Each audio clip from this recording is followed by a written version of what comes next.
তোর চোখে পানি কেন বলতো? আমার মনে হয় স্বপ্নের সঙ্গে আর ঘর করা হবে না।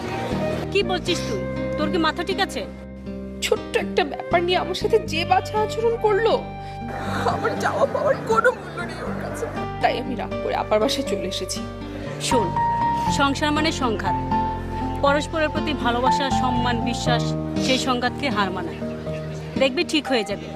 আর পূর্ণিমার চাঁদ একদিন তোদেরকে হাতছানি দিয়ে ডাকবে। মন খারাপ করিস না। আমি এই মুহূর্তে কিচ্ছু ভাবতে পারছি না। সময় বলে দেবে কোন পথে চলতে হবে। তোরা থাক, আমি আজ উঠি, আমার কাজিনের সাথে দেখা করতে হবে।